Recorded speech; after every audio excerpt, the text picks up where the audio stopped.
Happy to introduce you, Elena, and working with you again. Okay.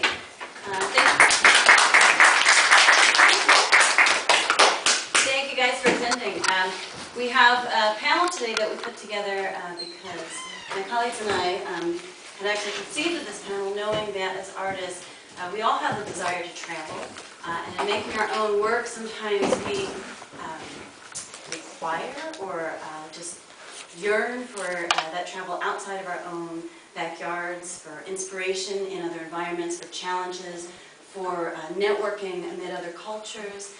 These are all things that we may dream about, but sometimes we wonder, how the hell do I do that? How do I travel? How do I put off my own work and my own responsibilities at home and get to a point where I can get abroad, maybe get funding, maybe work together with people to put together a project where I can actually engage in research and creative activity and travel and network globally.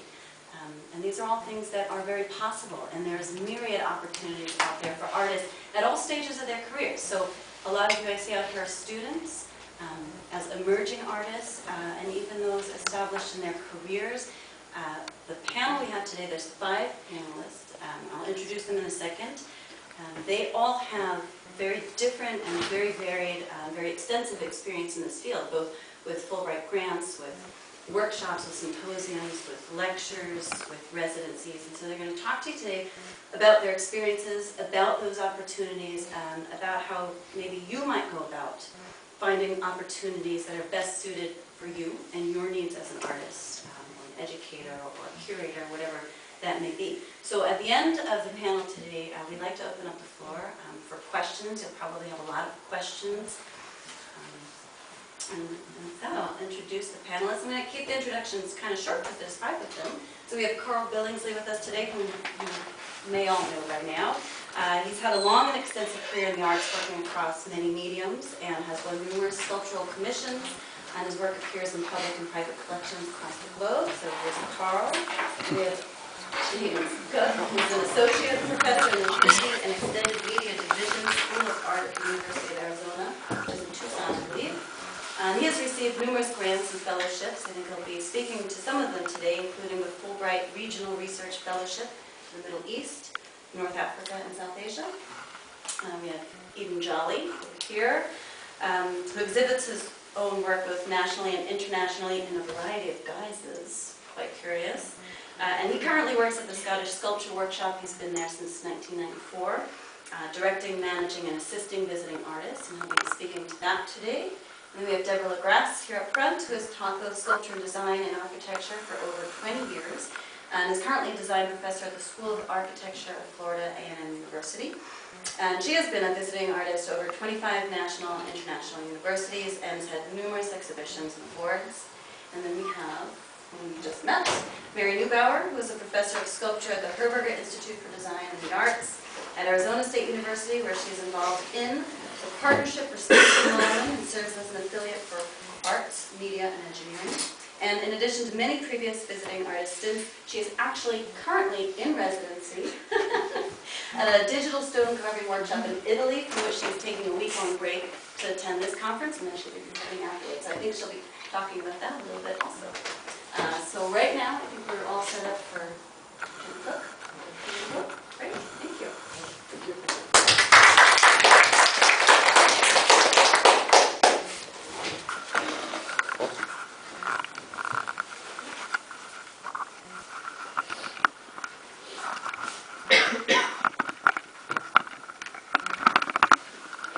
Okay, I have 2 things going here. One is this Asian Cultural Grant, which I received in 2008 to go to Japan to study no theater there. I've transitioned into a more time-based way of working with video and have an interest in church space, generally speaking, and my philosophic disposition, the ontological questions that I ask myself in the studio are often best addressed in some ways through the philosophic systems that are indigenous to Asia, South Asia, Buddhism, and Hinduism. I kind of travel that route with my work. So the two grants, the fellowships that I'll be talking about are the Asian Cultural Council grant to Japan, and then a Fulbright, the regional Fulbright that I had several years ago that was entailed doing work with Stapatis in South India and the Neubauers in Nepal. And they're both the Stapatis in South India are family groups who make icons for worship, and the Neubauers in Nepal are more of a cultural group, but many of them are artists and artisans, and who make, they do the Nepalese version of Tonkas, which are boba paintings, and then do a lot of casting. So those are the reasons I went to these places. The Asian Cultural Council is really great. It's a Rockefeller Foundation grant and is very well funded. They're a little opaque. Their website is, you can't push through it, so you merely have to apply to understand the labyrinth that they demand in terms of their application. But I had my blank application in my computer, so I kind of threw that up. You'll see that in a few minutes. They asked me for a letter first before I could apply. You know, they kind of want to get to know you a little bit, and so that's what I did. I'm not sure what their regime is now, what they want now, but I went through that. They have organizational grants and individual grants, and the individual grants are from 4 months to a year, and are they're very generous. They're, you know, I don't know what their maximum amount is, and they don't really publish that either. But I think for the 4 months I was in Japan, I received around $23,000, so that covered, you know, airfare and living costs there. Japan is a relatively expensive place, but our family, Elena and I, went with our 2 kids, and we stayed in an old part of Japan, Edo community, which is the old Tokyo, and windy, narrow streets, and less expensive red light district, black limos with tattooed guys standing in front of the limos, and all that. But it's absolutely safe in Japan, actually. That area didn't seem like any other area. But, you know, we made our money travel the distance while we were there. And I went to over 40 no performances. The organization and worked with Richard Emmert, who teaches at Musashino University, dance and theater arts. He's really involved with the No community there, and is the only Western practitioner of No who has performed with the No family, traditional family on stage. And so he was a really good guy. He's very generous, you know. And I found that everyone there was very generous, and the organization, the Asian Cultural Council, has offices in every country to which they support, you know, research. So you'll have people there to help you negotiate problems that you may have, and to make things very fluid. Travel, buying tickets for these no performances, buying tickets that I could never buy because they were sold out, and they managed somehow to get them for me. So they're really, really good at what they do. They're very efficient. It's a great organization. Okay, so you know what they want you to be doing there essentially is to have an exposure which will enhance in some way whatever your project agenda is, and they're not asking for anything in return. It's similar to the Fulbright. The Fulbright wants a report from you, and so you're there to have an experience of some sort. Fulbright is more regimented, and they want to know that you have already done some research in that area.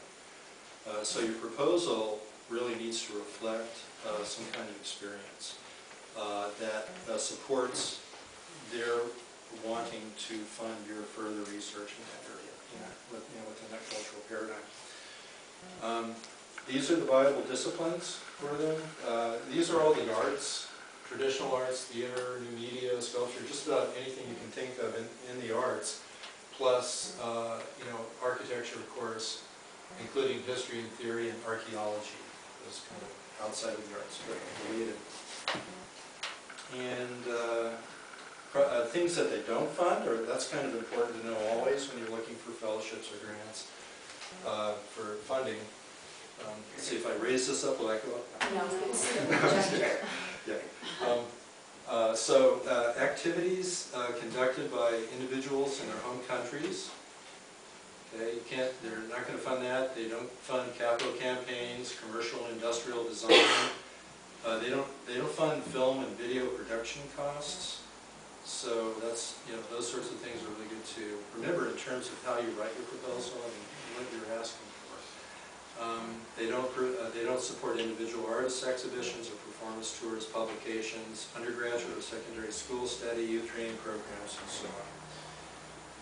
So they're a conservative organization, but they're really, really good at what they do, and they're quite generous.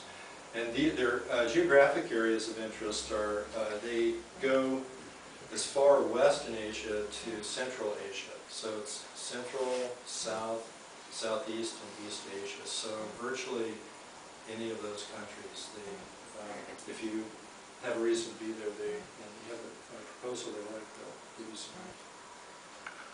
And so the application materials, they have a November 1st deadline, and one application per person. It's online, you know, the standard stuff. And this is what my application form looked like. Again, if you go to their website, you're not going to see it until September 1st. That's when they put the new year's offerings up. They do it in the fall, and then the deadline is November 1st, so you have 3 months, or 2 months, September, October, to pull together an application. And you know, the first page of the application is the typical stuff, personal information, position where you work. The second page is where they're asking for more with your publications, performances, exhibitions, and that can be in the form of a CD. It was for me, it probably still is. What your language abilities are in terms of negotiating the culture, if that is an issue. And let's see, if you have any other support that can help in for video production, for instance, if you have some monies that will fund the production aspect of it, and you just need them to be in India or Cambodia or Japan, they will see that favorably if you have co-funding. And then the big thing is your proposal, and that you know, I'm not sure how many of you have written proposals for grants and fellowships for the students particularly. Okay, because those are, even if you've written a lot of them, it's really good to have, you know, it's like the doctor's doctor, it's good to have somebody else read your proposal, reread and rewrite, get different eyes on your proposal so that everything is honed, you're getting points of view, different points of view in terms of your ideas and the tone of your writing, because the cultural, you're wanting to be in another culture, and with these folks, they have host country individuals looking at your proposal, as does the Fulbright. The Fulbright Commission has a home commission panel, and then they have the host country commission panel. And so you want to be very sensitive to the nomenclature, you know, you don't want to be imposing your ideas. You want to be very careful about how you couch what your research is, and the human subject and cultural sensitivity stuff is something you need to, it's always good to think about. And then, I don't know why I did this, but I put my proposal up here, and we're not going to go through that because we don't have time to do that, but you know, it's just a couple of pages, and because they have, you know, all proposals have particular links for these grants and so on, so You know, this is 2 pages, and I had to be very concise. The Fulbright was 5, and I went to the 999,000 word, you know, to 10,000. You know, I always go right to the limit on those things and have to peel back. And so 2 pages was difficult, but it's always a good exercise to do that. And then I had to list at the very bottom resources, what you need and what you're able to supply. And because I was doing a lot of video documentation, I had my own equipment, so that was good, very good. With this, it's really good to have touchstones in your host country or where you're going. You know, affiliations, pre-affiliations. Even if you've never been there, you don't know the people, get to know them well in advance through email. Email makes everything magic. You know, everything can go really quickly. You can people are very generous everywhere. You know, we are, they are. You know, in terms of helping others out who are into research or into specific research areas. And so having those names and those institutions are always really good, and probably with any fellowship or any grant, and with this one as well. Okay, and then for art, in the arts, you have supplemental materials, and then there are guidelines. You can't read this. I know that. You see that? Oh, that's great. But I can't. But it's and so it doesn't matter though, but there are if you have images, guidelines, just like any other grant. You know, you have guidelines for images, numbers, and file sizes and all that, and the same for video work.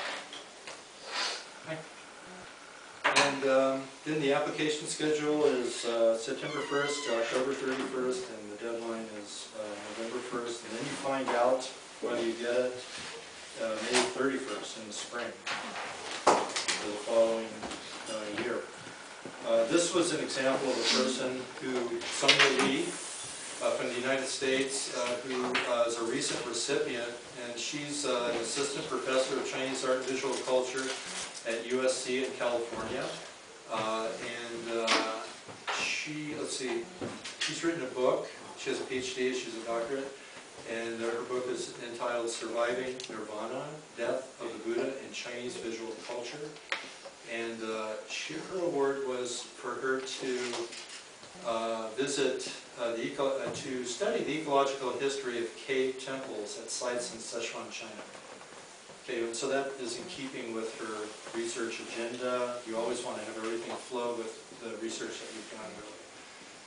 Often, I mean, that is usually the case. And then she also is interpreting the artistic practice at these cave temples.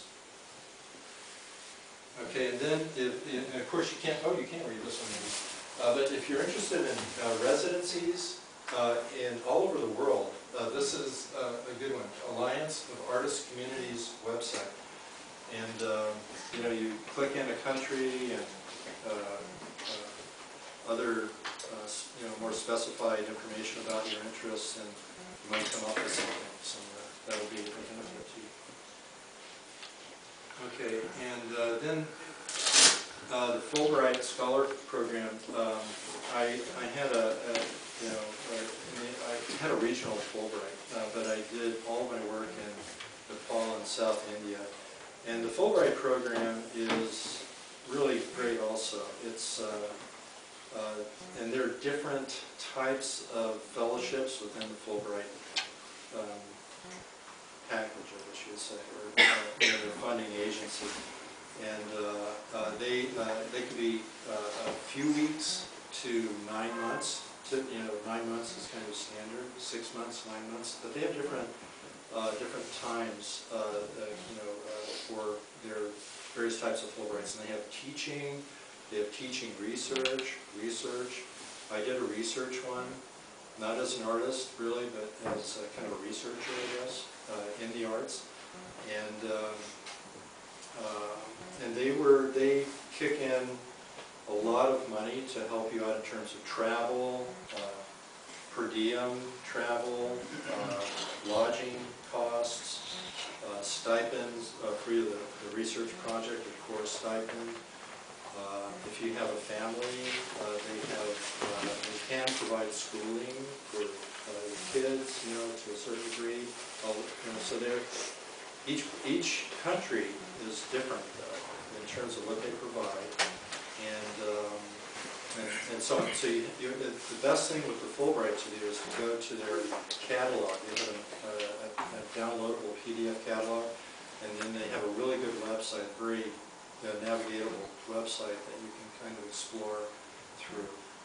And there are, I don't know, I should know, I think there are 128 countries involved in Fulbright, a lot of Fulbright countries. So, and that is a language specific kind of fellowship. If they speak English there extensively, and you don't speak another language, then you're good to go. But in many places, they're wanting you to speak the host country language to a kind of working degree, so you can get a bit around and do what you need to do there. 125 minutes. Let's see. And their application deadline is August 1st. So run home and wait your deadline. Application. Get it out of the way. Let's see. The project statements are 3 to 5 pages. Yeah.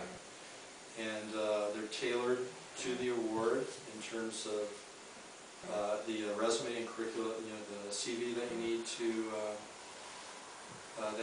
present. So when you have CVs are that way, as you know, you modify the CV, you hone the CV to whatever you're doing. But if it's a job, if it's a grant, if it's a show, or whatever. So always look at everything that you turn in to make sure it's relevant to the site. So I know I'm taking up a lot of time here, so I'm going to stop.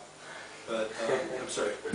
And so again, the project statement is the most important thing. Have other people look at it, make sure be very sensitive to the culture, and make sure it's absolutely relevant to your research. You need reference letters, and for artists, images, videos, sound, or writing samples if you're a writer. So you have these samples that you have to present. Okay, so, thank you.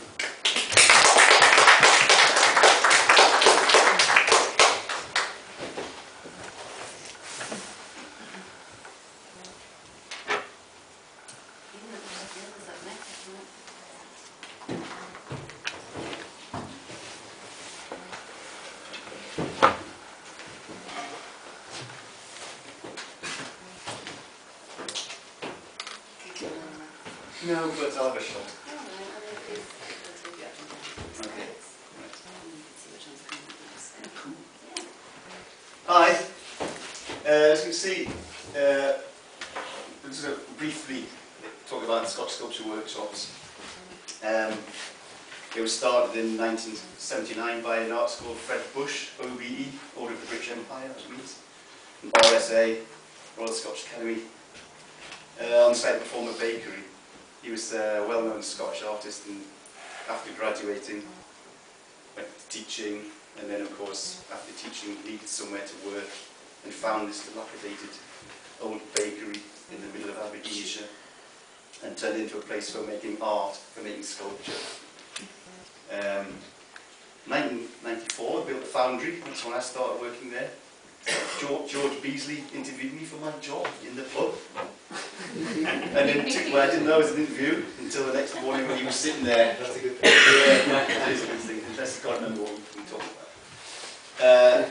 And in 2010 we got somebody to rebuild some of the workshops. But we're still trying to develop it.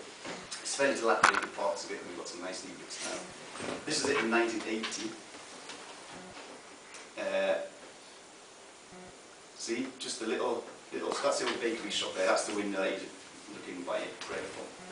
And then 1982, George Beasley turns up, so of course we start pouring iron. And that's the first iron pour. You can see there, of course. Yeah, you can see how we've got fantastic health and safety ethos ingrained into us at SSW. And actually, most of that equipment is still in use, including the air pipe. And the furnace unfortunately died, but we rebuilt that one. This is what it looks like now. That's the bakery, and the large area, that's the main studio space. This is looking west. Confusingly, this hill at the end here is called the Tap of North, looking west, which is an Iron Age hill fort. So you can see we're rural, quite isolated at times. Bus service is very minimal. Sundays there's no service. Saturdays you can get to the nearest town, but you can't get back again. So you have to pre-plan everything. Things are improving. They will deliver food from supermarkets, what have you. Again, looking south, hills, and that's north from the foundry. So that's the view from my work. I'm in the foundry most days. Open the doors, and that's what you get outside there. It's lovely. Yeah, we've been working at the workshops for a long time, as I say, from '79. There's a huge range of work that's been produced here. Hundreds, thousands of people, hundreds of people have been through. This is a philosopher artist who worked with birds. There's raptors, books, raptors. I made some handbags for him for the raptors to stand on, etc. Granite. So granite. Yeah, we're primarily making space. Again, you see all sorts of stuff. Avant-garde caravan design. That's one of our specialities. Family work, obviously. Yeah, you'll put me one of these pictures somewhere. Right. Yeah, that's the foundry boat here. This is the this is the workshop area. That's the red shed. But most of the doors are now windows. As you can see, that side hasn't quite been developed yet. Internally, we have that big studio space, so you apply for a residency, you come and you get access, 24 access to facilities, materials. Tech help is not 24 hours, but once you're deemed competent by the head technician, you're allowed to work on your own. So it's a lot of freedom. It's a great community atmosphere as well. We have a thing called the bothy, so everyone goes around and eats in the bothy, mixes together, and has a great time, really. We also do outreach programs. This is a local thing called the Hunky Halloween. The Hunky Hest, every year they have a Halloween festival. Of course, so we poured iron. US, UK has been to the workshops. There's a coral there. Slow prototypes. This is one of the more recent streams of research-based program that we're embarked on. Our current director, Dr. Nuno Sacramento, is trying to get more diverse research-based program instigated. We're actually currently doing a project with the favelas in Brazil, based around one of the slow prototypes projects. We got artists living around about the workshops, artisans, blacksmiths, skilled craftsmen, to work together with artists and produce interesting work. Maker's Meal, yeah, this is one of the slow prototypes. We've got, as I say, lots of skills in the area, so we brought them all together and built the table. We've got the ceramic facility, we made the ceramics. I forged all the cutlery. As I say, all sorts of stuff going on, and that's been exhibited in several places. And this is part of the development project with the favelas in Rio de Janeiro. So we're actually there producing their own version of that. So we're going to cross the sort out. Being rural area, of course, we have access to the environment, which led to this project. All to do with like local clay, ceramics, experimental ceramics and what have you, from stuff we found lying around. This is the talking wall. It's on the end of our building, so people just phone up stuff on the wall, and you get all sorts. Most of the local dialect is Doric, which is very difficult for most people to understand. So you get stuff on there you're not sure whether you should have put it up or not. And we also use it for exhibitions, to advertise exhibitions, whatever. Smooth and fruity. Show you what the later ones. Yeah, internships. Perhaps you might be interested in internships. We run a series of internships, usually 6 months, and part of the internship you have to work with me. You have to look after the fabric of the building, but also you have to also produce your own work. This is Ben Burtonshaw from Guernsey, one of the islands, one of the Channel Islands. And he made this. It's a pizza oven basically, but he worked with the local ne'er-do-wells who drive the cars up and down really quick. And at night it's all lit up. It's got like throwing lights and sort of stuff like that. So which reflects the car. So he was like working with the local youth to produce pizza. We went around really well. Pizza were nice too. And this is Smooth and Fruity that was advertised earlier. We had 2 interns. We had TLC, Tom Lane Collins, who was working with me, and we also had an intern in the office who was also producing her own work. So you don't necessarily have to be a technical intern to use the facilities. Summer Fire, we have we try to involve the locals as much as possible, so there's quite a few little things going on. As you can see, it's midsummer in Scotland, so everyone's freezing down around the fire. Yummy. Yeah. This is Turf Tools is one project I'm working with at the moment, based around archaeological excavations in Rhynie, the next village. That was my first smelt, and got some lovely iron from it. Summer Iron.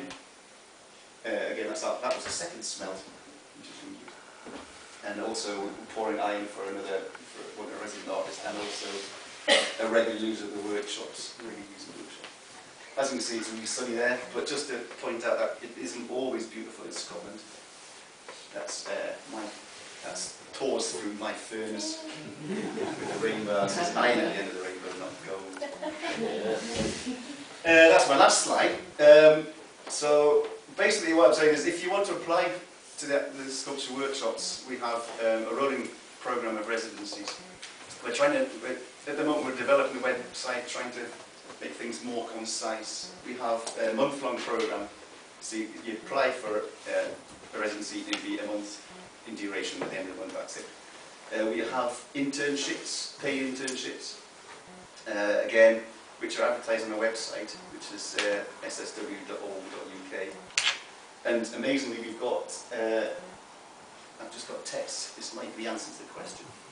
We've got a job, we're advertising for a year-long job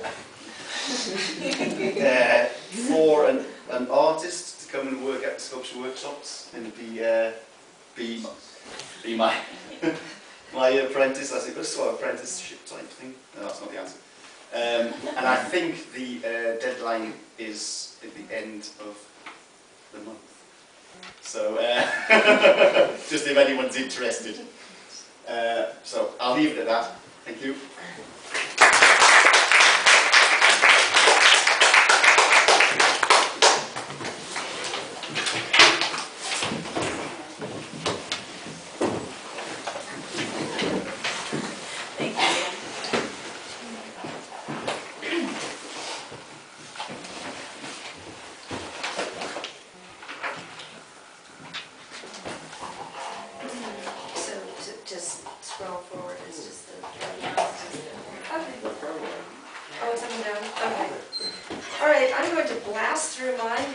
Elena asked me to do several, so we will go at lightning speed, and if you want any of the more detailed information, we can get it, I can send you a PDF, or you can download this PowerPoint.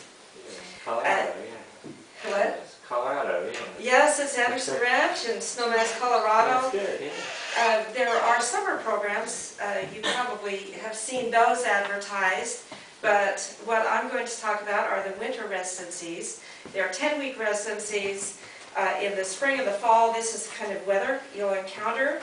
So if you like to ski or snowboard, this is the residency for you.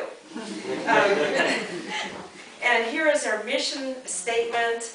A lot of these mission statements are the same, but it is a wonderful community. They only have about 14 artists per session. Here you're looking down on the cafeteria and eating area. The weather's a little bit better. Springtime's coming along here. So they want to have both young artists and more established artists. So if you go to these winter residencies, you'll find quite a mix, a generational mix, which is really interesting. There are no educational qualifications. You don't have to have your master's or anything. They are just looking for talent. There's a jury of artists, professional artists. The deadline is usually around February 15th for the upcoming year. And here's a picture coming up of Anderson Ranch at Christmas time. So beautiful.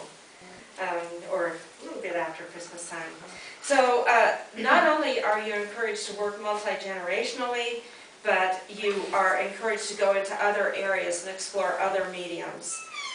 There is a residency fee of $1,500, but 2 of the residencies are scholarships. So you may be one of the lucky scholarship winners, and then the only thing that you need to do is pay for any materials that you use. Meals, everything, lodging provided on site, beautiful meals. So they also have visiting artists coming in, lots of dialogue artists from New York, Los Angeles, all over, who will come and do studio visits, discuss with you, share meals with you, and those artists come in for about a week at a time over the 10-week period.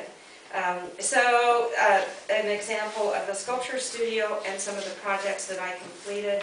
You can see that I made forays into printmaking. My alternate subject matter, which I'd never done before, was textile design. So they had silk print. I was able to print on silk. So a new exploration, as well as exploration in my own body of research. So I am blasting through these because I want you to see how residencies can change your aesthetic.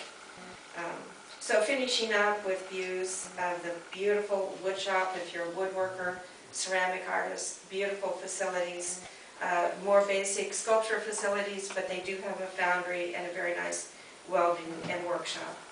Next one is the Tyrone Guthrie Center. Actually, I met a colleague of mine here at the conference, Melanie, at the Tyrone Guthrie Center. This is not just for visual artists.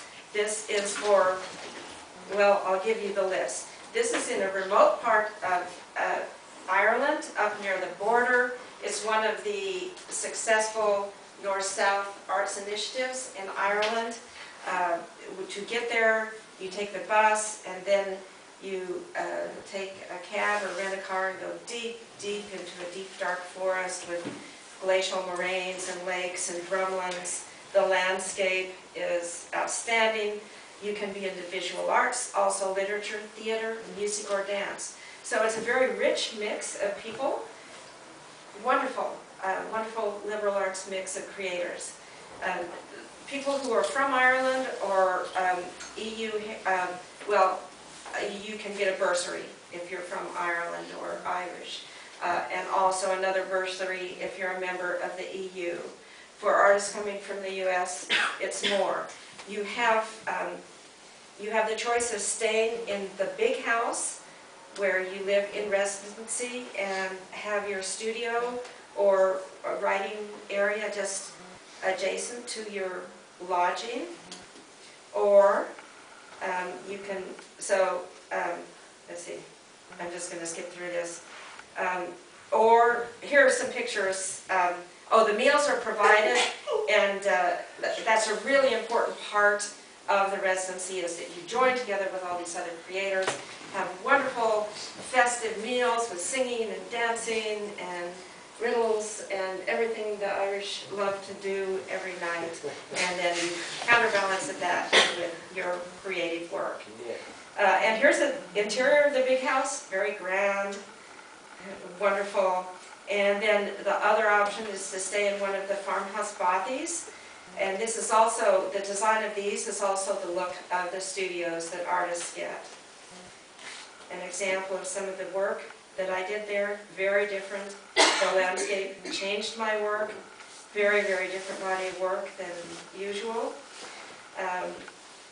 With the little bothies, you can, up to 7 people can stay, you cook your own food, and you have a little stove to keep you warm. Okay, and here are the studios, so you can see how wonderful, clean, beautiful space.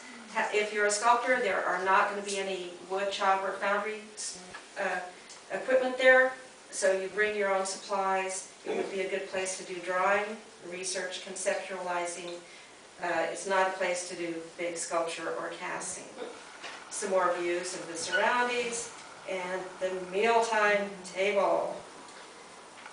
Okay, so you can see for Irish artists and EU, 300 per week for the big house, 150 for the bothies, more expensive for Americans.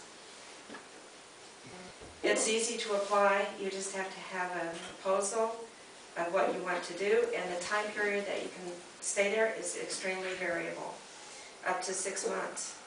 There was somebody there who was there a year, and that was a little bit too much. Okay, the next one was the American Academy in Rome. Again, if you're a young artist, apply for the Rome Prize if you have a year to do that. If you're more mid-career, you can apply as a visiting artist scholar for the, it's primarily, the openings are in the summer. So it's when the Rome Prize awardees are getting ready to leave, and it leaves some vacancies there. This is an even wider range of scholars, not just creators, but art historians, typographers, archaeologists, anthropologists. So again, it's a big mix of cultures. This is your view from your studio. So you look out through these big, beautiful windows and are inspired. Your bedroom is up above in a little mezzanine. It's, I would say a major part of this experience is to be in Rome and begin to understand the history of that city. The community is constantly evolving, people coming and going. They have all manner of residencies. If you go there, sometimes you get to go on the field trips that the scholars take you on to sites or ruins. You're welcome to all those sorts of things. Here's the entryway. When it gets too hot, no air conditioning there, you play in the fountain. More views coming up of the studios. The studios were designed about 100 years ago or more by McKim, Mead, and White. They're excellent, intelligently designed studios. And here you can see more views. These are the subject matter areas. So you can see there's a broad, you're going to be exposed to a broad swath of scholarship. There's the bar. Portraits of all the former Rome Prize winners on the wall, all over. You can apply year-round. They review 3 times a year. It closes in August. It's just too hot. More views. Library and dining hall. They clean your room. You can cook or attend the meals. And again, just an overview of the prices per week. And an overview of the studios, the McKim, Mead, and White studios. Again, as a sculptor, you're not, you're going to do drawing or research or small models because there are no power tools. If you need to bring any tools or supplies, you need to bring them or find them yourself in the city. So This is a residency that is not where you're going to build and make stuff. But another view of the beautiful studio spaces to draw and think. Where I am now is Garfagnana Innovazione. It's an extension. Some of you have heard of Digital Stone, the Digital Stone project that was affiliated with the Johnson Atelier.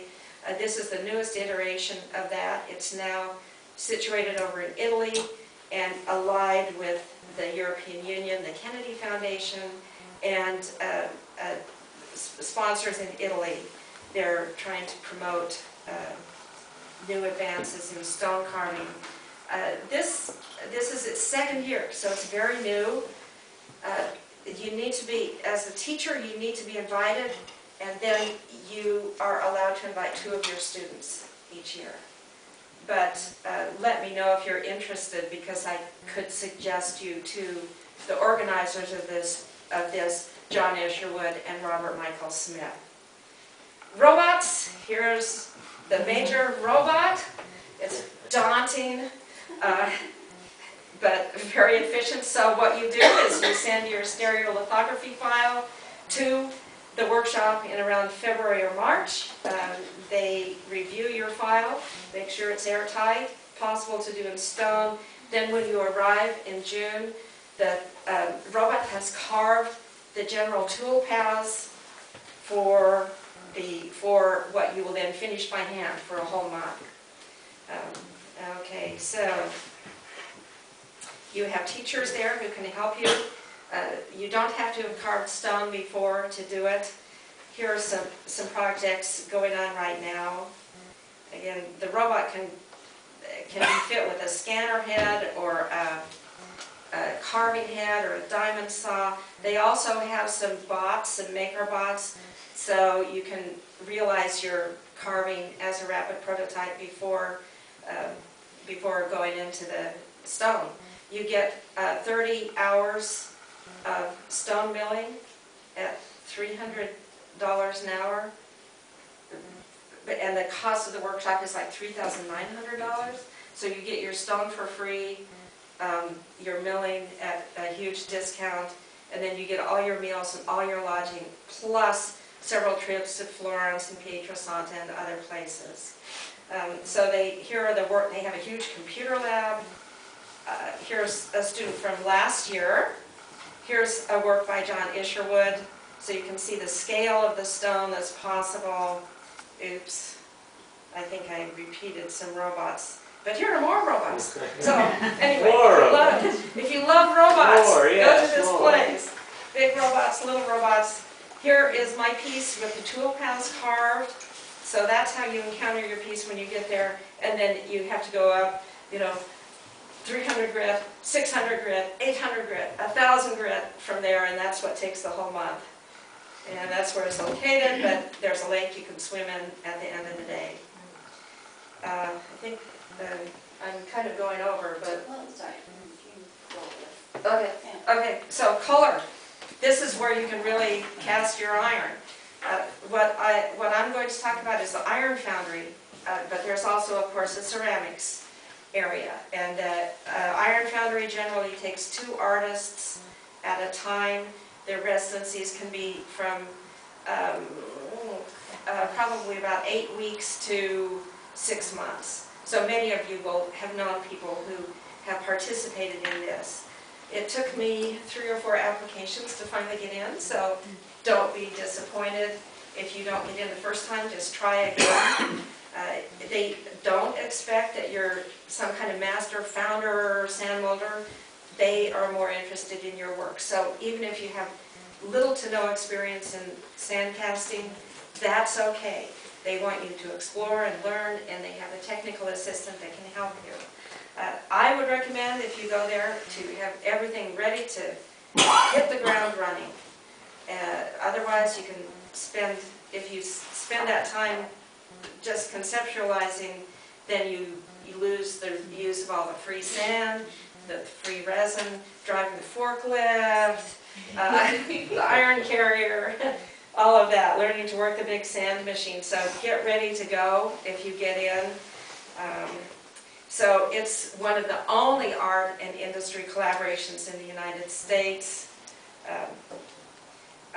You work alongside the color workers. You don't ask them to do your work. You do your own work alongside of them. But you can do huge, huge, ambitious works. There are many notable artists have gone through. The Foundry program was closed for a while, but it is back open again. 2 artists at a time, as I said, in the Foundry. So some views. There's the ceramics and some of the work that's been created there. You can see Tom Otterness has been there. Application, I've already talked to you about the work that I did at Color was influenced by all their wacky over-the-top kitchen finishes like powder coating, chrome plating, vapor plating. Yeah, those are all available to you. Spray metallizing. In the picture here, you can see that if you have an artistic use for one of their basins, you can have them. You can have a bathtub if you want to do an art thing with it, but you can't take it home to redecorate, just redecorate your home. So, and you do have to ship your work back in the end. Okay, thank you.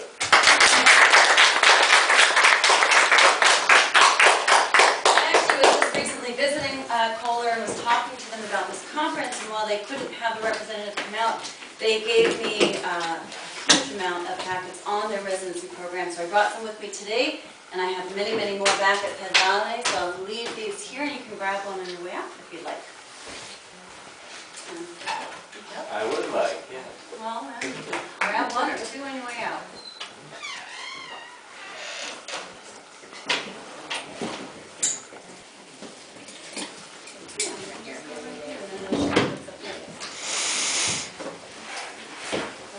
Wow, that was just amazing, and my experience is a little bit different. I did go to the Scottish Sculpture Workshop in 1991 and again in 1994, and I spent time in Breathlandberry with Harvey Hood, who's here, for many years. Not only doing residencies, but also teaching workshops, and that's the way I like to travel. I think integrating yourself and you know, in other cultures is just such a great experience. But I wanted to share with you India because to me, with all the travel that I've had, it was perhaps the most impactful. And I stayed in a residency that was called Sanskriti in New Delhi. And this is a video that I did. It's my first editing, so it's not great. I had planned to do, how twice? If it doesn't work, it's okay. I should do it twice. Two clicks. You did it. Well, I did. Maybe we don't have to see it.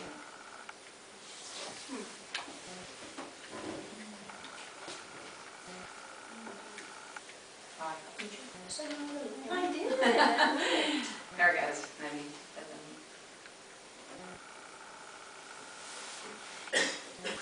Alright, so, There it goes. Yeah, did it twice there. yeah, but it's not up on the screen there. Okay, let's not do So, it. I'm sorry. Seems to be. Sorry, folks. Yeah, I did this little video. This was Jenny Mueller, and she was the only other American that was there with me. And anyway, she got a Fulbright. I did not. I didn't apply, but she got a Fulbright, and she was quite young. She was probably the youngest of about 10 of us. And so I just wanted to let you hear sort of her experience and what happened with her. Sanskriti is located in the south of New Delhi near Gurjewat, and it's really a nice area, mainly because you can walk. You can walk from the metro. They have a very, very excellent metro system in New Delhi. And I got used to it. I went all around New Delhi by myself, and I felt quite safe. And there was walking distance to Sanskriti. Sanskriti, it was founded in 1979 by Jain, a man, his name is O.P. Jain, but he was of the Jain faith. Sanskriti means redefining culture, and it means all-encompassing. So they do take artists, writers, poets, all the same, I mean, just about anything. It's a really beautiful, beautiful place to be, and I think that India was so spiritually awakening for me. It just, everything about it was kind of meaningful and important in my life, and so that's kind of why I wanted to share it with you. I had a sabbatical, so I was there for 3 months, and the nice thing, and this is what the grounds look like. There's gardens, there's organic gardens. They do all their gardening there, and the cooks are all Jain cooks. And being a vegetarian, I loved that the people that were omnivores all went out to eat and they got sick. So, not that always happens, but they have 3 museums, and the museums are also there for you and for the public. There's the Indian Terracotta Museum, the Everyday Art Museum, and the Indian Textiles. And I worked in the gallery, which was a studio right across from the Everyday Art Museum. And so I went in there, I spent a lot of time in there, and it's just wonderful, wonderful collections. And all of these things I really embraced. Even the clay, though I didn't use clay, there were artists working. And these bowls of flowers are all over. They're every day. There's not one leaf. I mean, they keep it immaculate. It's really a beautiful place to be and to work. They have amphitheaters both in the Kendra Center. This was a conference that was called Delhi 2050. And they really were, it was a bunch of architects and city planners that were talking about the problems with Delhi's population and their water, their infrastructure. And they also used the amphitheater for dance performances. So you could be a dancer there. They had, while I was there, I saw a puppet show. With these giant life-size puppets, and you could walk behind the screen and see the puppeteers. And it's just a very vibrant place. This is one of the artists, Andrew. He was a sculptor from England, and he was working with mud patties, kind of dung patties that they use architecturally for their mud huts to keep warm. And this was, you can see it in on your right. That was under construction. It was a big installation that he was making. And then these are the organic gardens, and you can also see sculpture, so you can make work and display it there. They don't have metal facilities, they only have clay facilities, so if you wanted to go to Sanskriti, you would have to sort of describe to them how you were going to, what work you wanted to do. It's like a 2-page description. And the application is just like all the other applications that you've seen, your curriculum vitae and photograph, and the cost is it's $55, so it's probably about 70 euros a day, which isn't bad because you get 3 meals a day. They have a little bell that rings in the morning. They have one that rings at noon and then one at night. And the food to me was absolutely delicious. And so you can see the residents. These were all the residents that were there while I was there. There was a writer, an architect, a poet, a painter, And there was a woman who did clothing design, and Andrew was a sculptor myself. Oh, that's the next one, I'm sorry. I'm looking at the wrong slide. So this is where there's a place to eat inside and outside, so this was of course outside. Sorry about that. And this is a cook, of course, with rice, a lot of rice and dal. These are the studios, and the studios there's 8 studios, and there's a few dormitories. The studios are like townhouses, and it's another view. Each studio has, you can see on the bottom, that's the backyard that you have. This is a whole studio. And you look out, this was the view out from my studio. This was my studio. That was a bedroom, and then upstairs looking out, I used to do yoga every day. I get up and on this little deck and do my yoga and kind of wake up. There are better studios. I kind of arrived late, so you can see some of the other studios. I kind of got the last one. That's what happens when you get a residency. But it was a really nice experience, I think, when you go to a residency to interact with the other artists. Like Gemma was from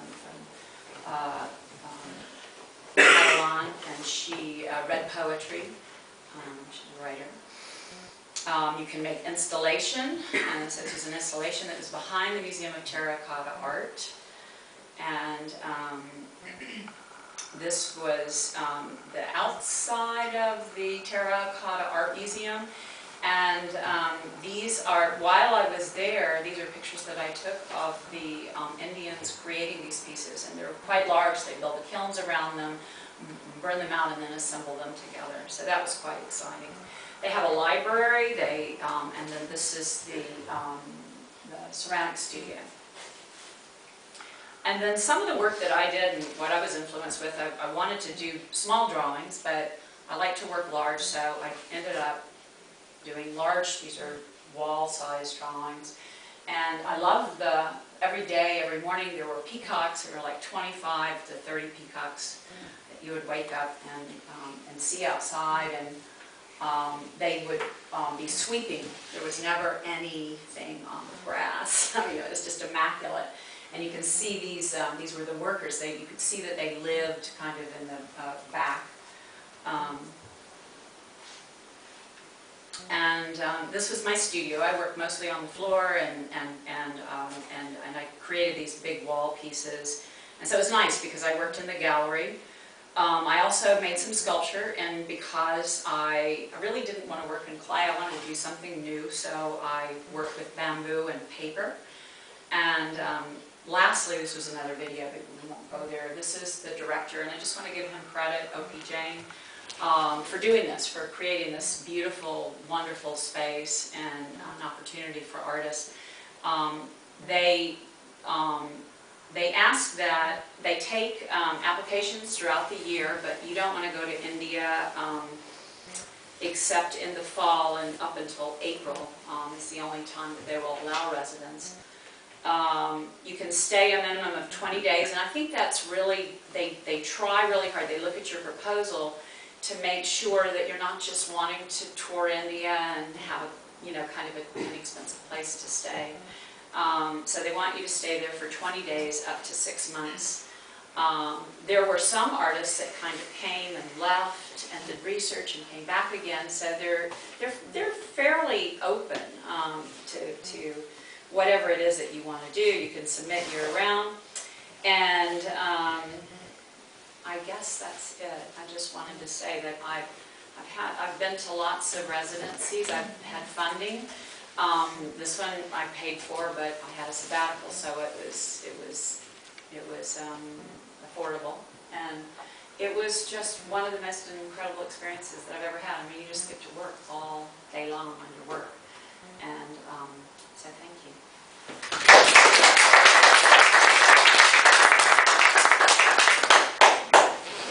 Okay. And our last panelist is Carl Billingsley. Doesn't have images, but he's going to guide you through a visual journey. Guide me, Carl. I need too if I were you.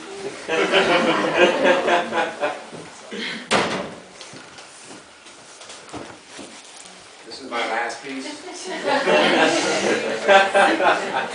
I wasn't sure it was going to work out. Well, my approach is I mean, what am I doing here? I guess I looked at a lot of images, and I just thought that it would be better to just talk to you from my own personal experience about what I think is possible for you to do. Most of you are young people, and you have a lot of things going for you, okay? You're smart young people. You're somewhat adventurous young people, or you wouldn't be here, okay? And maybe you're here under the auspices of your school or a professor or something. That's fine. That's great. That's a great way to start finding out how to get out in the world and find out what's going on, okay? If you can get any kind of foreign study opportunity like that, you should take it, because that's the first way to open the door. But then I want to encourage you to go and be a little more adventurous, and to be a little more open to opportunities, and to be a little more risk-taking in some ways. I don't want you to take foolish risks. I don't want you to go places that you shouldn't be going, but I do want you to consider things that might not seem at first glance to be opportunities. You have something called the internets, which is really one of the most remarkable opportunities available to you in any experience that I've had. When I started out, you had to submit to all sorts of things with slides, right? And you had to mail them in envelopes. Envelopes, with stamps, things you don't know anything about. Right? So there's a tremendous wealth of information available to you, but you've got to sort through it. You've got to figure out what it is you're looking for, and you've got to figure out what kind of experience you want. Okay, so there are certain kinds of opportunities that are out there. There are a lot of sculpture symposia around the world. There are not a lot, interestingly enough, in the United States, but there are a lot in Europe, and there are a lot in Asia, not so many in Asia, but there's growing numbers of them there.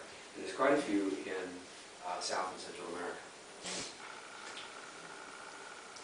So you have to sift through what you're interested in, what your skill levels are, and what you think you might like to do. And look for the ones that will pay you. Well, you'd be surprised. I mean, you're young people, which means you don't have a lot of resources at your disposal. So what you should look for is some opportunity that will at the very least pay your transportation and your lodging. Okay? You can pay for your own food, you can buy your own beer. But you need to have somebody pay for your transportation or lodging. So that's one of your first criteria that you need when you're looking for these things. So if you go online and you look up symposia, you'll have to burrow, and sometimes you'll get nothing, and sometimes you'll strike a rich vein. Okay? Write it down or bookmark it, or however you're going to do it, so you can go back and look at it again. And make sure that your initial excitement can be borne out by the facts. So I'll give you 3 examples. 10, 12, whatever, however many years ago it was, I was interested in going out and doing these symposia almost anywhere I could go.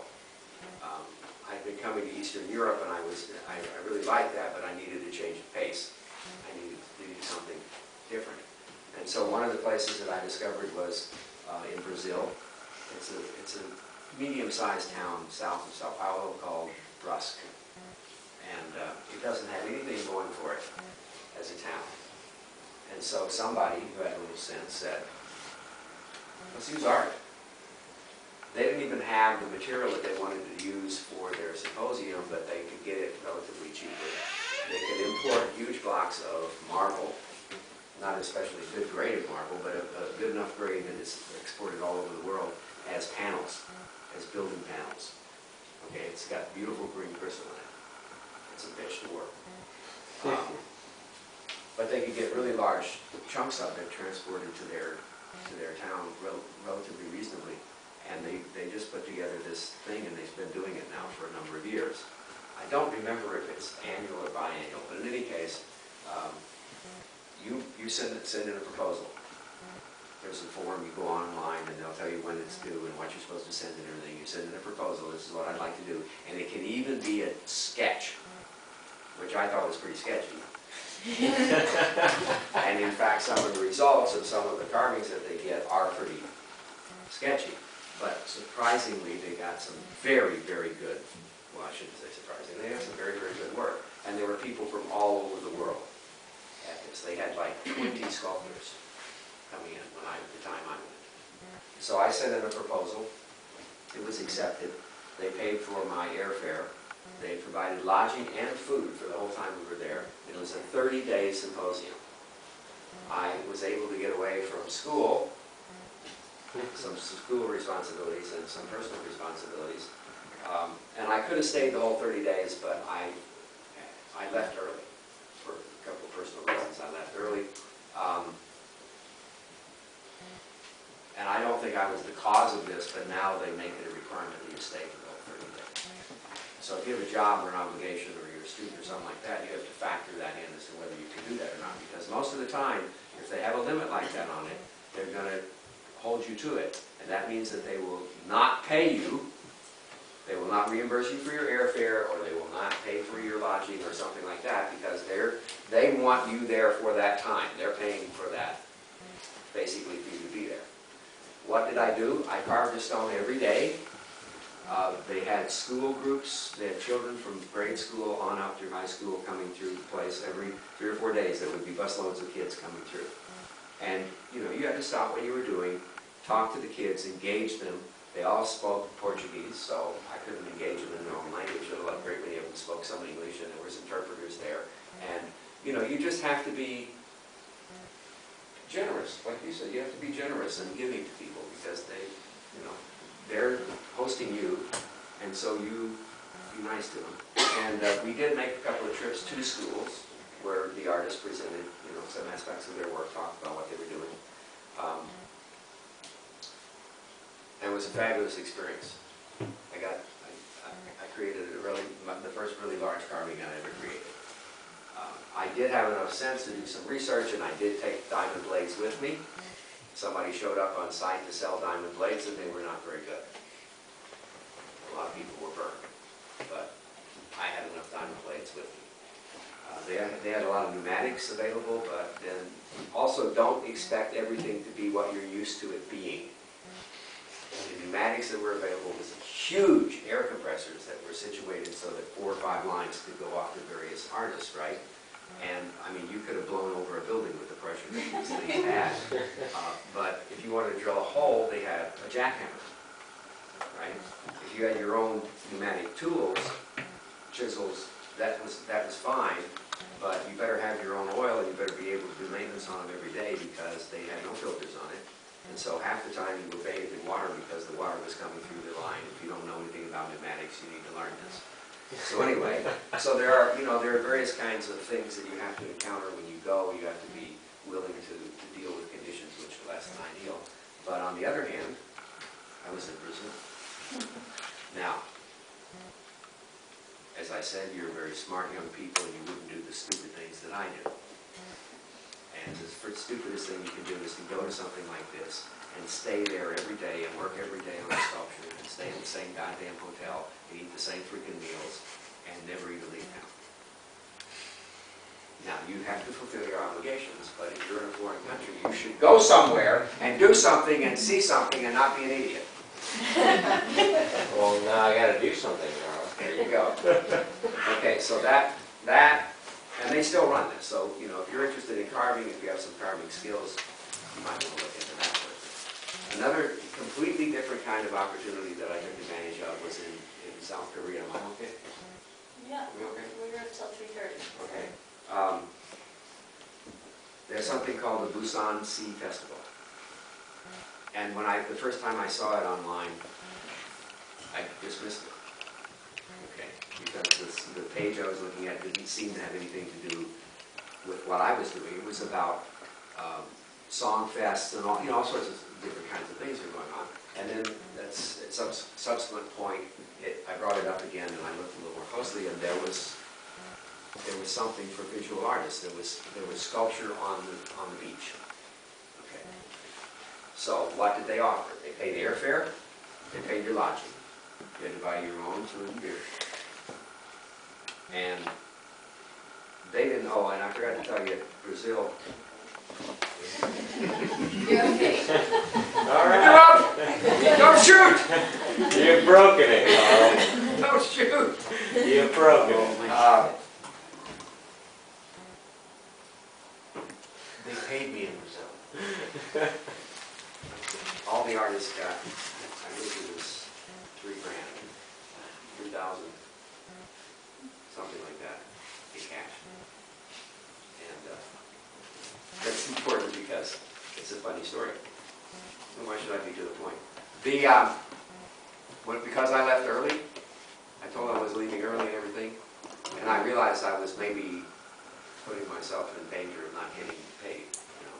And it really looked that way, because I had arranged for a ride, and we couldn't fly from there. We had to drive to Sao Paulo, or not to Sao Paulo, but to another town that had an airport. And the day I was supposed to leave in mid-afternoon, and I went down to the site to say goodbye to all the artists I'd met and everything, and hopefully to get my check. And nothing happened for a long, long time. And then finally, the young lady who was my interpreter and everything, who knew I was nervous and who I asked 3 times now, is someone going to show up with this money? She said, they're coming, they're coming, they're coming. And these 3 black limos pulled in. And then one of them was the mayor, and he was the big coon, and he was the guy that doled out money. And one of his henchmen, who I knew, I dealt with before, came and got me, and he said, and we went. It turns out that the first car was full of guards, and the third car was full of guards. And the second car had the mayor and his henchman, and a driver, and a guard. And I got in the back seat with him, and I thought, well, this is it. I guess I am leaving early, you know, right down the river to the Piranhas. And he proceeded to greet me and shake my hand and tell me how much he regretted I was leaving early and everything, and I hoped that I'd have a wonderful time, and blah, blah, blah. And then he opened up an envelope and started counting out $100 bills. It was like a drug deal. Exactly. In this car, with all these guards around, he's counting $100 bills, and gave me my money in cash. Now that's sweet. Yes. I promise you that's Yes. what happened to me, but that's sweet. Now, Busan was completely different. You're not going to get any money. You're just going to get the chance to go there and do something. And I looked at what the other thing is when you do this. In a lot of cases, they will have examples of previous years' participants of what their work was like, you know, and you can get a lot of information about the nature of the experience. So again, I went, and this was over a period of time that these different things happened. So I'm not saying I went from stone carving a huge block of marble to doing an installation with aluminum tubes on a beach in Busan, South Korea. But I did. I figured out a proposal that I could make for this sea festival. They had a lot of stipulations about things, which were normal stipulations. I mean, it's a beach. People are coming and going all day and night. They will have people out there to kind of watch your pieces and guard them, but anything can happen. It's a beach. Storms can blow in. If you're going to put something in the water, you better know how to engineer it properly. Right? If you're going to put it on the beach, you have to have a contingency plan in case there's a big storm, etc., etc., etc. So you have to think about these things when you make the proposal. And I took a flyer on this one because it cost me like, I think it cost me about $100 to send the model. They wanted a model. They didn't just want a drawing or anything. But I figured out, I priced it. I figured out what it would cost to send the model. I made the model out of styrofoam in the lightest possible things I could. And I shipped it off and I got accepted. And what I proposed to do was to make a kind of, just a line, kind of semi-curved line of graduated size aluminum pipes that were set into stones or something that would stabilize them in the sand, and that would hopefully take advantage of the sea breeze and hum a little bit, make a little bit of noise. Now mind you, I live in North Carolina, in eastern North Carolina, and I'm relatively close to the sea, but it's a 2-hour drive. And I didn't really make a prototype and go test it. I like to talk about my failures because they're very instructive, for me at least. So I got accepted. It was a pretty good investment in terms of the money I spent shipping the model over there. Then I had to figure out how to actually do this. Well, I knew where I could get these aluminum tubes because there was a supply of irrigation tubing that was available very inexpensively. And so I went and got all the aluminum tubing and I sized it and I cleaned it and I polished it and I made it look as good as I possibly could. And then I tried to figure out how the hell I was going to get it to South Korea. And it occurred to me that people go all over the world with skis and with mountain bikes and with all sorts of stuff like that. And I said, well, if they can do it, I can do it. So I figured out the weight limits and I made 2 packages of aluminum tubes. That some of them were this long, 6 feet. And I had designed it so I could socket them together to make it taller. And I wrapped them up very nicely in cardboard and put all the information on them and everything. And I went to the airport and I had 2 extra bags, which I paid $100 a piece for. They took them. No questions asked. They just took them. Tubes? Yeah. Unfortunately, they lost them.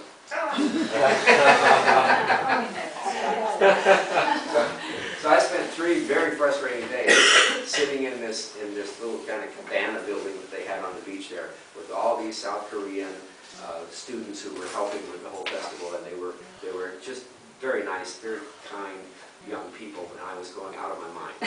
And I would finally find someone who spoke enough English, and I would ask them, and they'd say, "Oh yeah, you're the one whose stuff is lost. We'll call the airport again." And I really thought the whole thing was totally blown. And after 3 days, on the 4th day, later on the 4th day, there they were. They showed up. And so then I had to solve all these other problems. I'm not going to tell you the whole long story, but anyway, I made this damn thing and I put it on the beach, and it didn't do anything I thought it was going to do. But the organizers knew when they had a real dud on their hands, and so they needed to make this look better than it was. So they went out and got these colored lights, and they got a crew to install them, and they installed these nice colored lights at the base of my piece, and it looked like dynamite! I wish I'd thought of that myself. I've got some great photos of it, and it was a wonderful experience, and here I've done this wonderful art piece in South Korea. So see, even when you screw up, you'd be surprised what can happen. You can give your butt safe. So I just want to conclude by saying that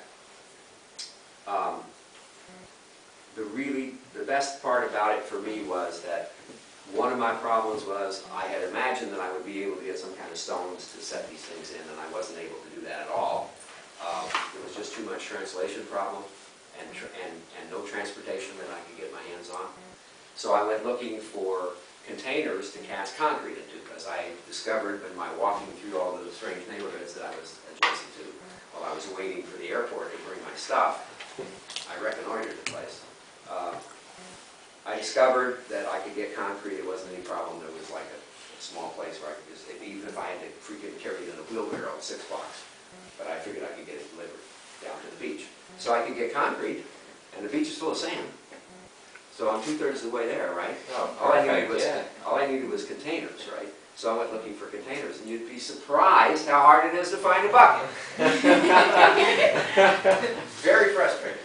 So I went with this interpreter. He was a really nice kid, and he was trying to help me, and we went all over the place, and we finally stopped in a florist shop, kind of a florist shop. What do you call it, where they sell trees and stuff, a little small. Yeah, kind of a semi-nursery place. And I was looking, and I wasn't happy, but then I spotted out of the corner of my eye something that I thought might work, and then I heard this woman, and she said something in English, and so I followed her.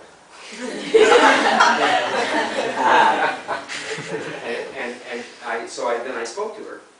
Excuse me, tried to, in a very short amount of time, explain who this strange guy was, and he was going to ask some pretty strange questions. And she was extremely kind and helpful, and it turns out that she was the principal of the local elementary school. And she was there with their handyman to get some stuff for the school, some plants for the offices and stuff like that. And I told her my dilemma, and she said, She turned to him and spoke to him in their language, and he said, yeah, I think we got some of those. So we went to the school, we went to her office, she had her assistant make tea for me. We had a very nice conversation, and he showed up and he said, yeah, we've got a bunch of these kinds of containers that we have these plants in. Could you use these? And gave them to me. Delivered them to the beach. Perfect.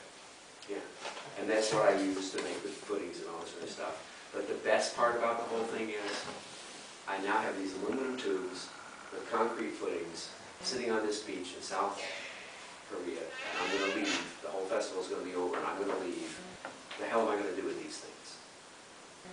So I went back to the school and I contacted the principal and I said, would you have any place that you could put these and we could find an arrangement for them, and it might be interesting for the students to see a piece that was on the beach as part of the festival, and you can keep it for as long as you want it. And they accepted it, and the piece, I think today, is still there in the school. So the whole thing went around in a very beautiful little circle. So you never know what might happen. Go on the internets, do your research. Okay, that's it.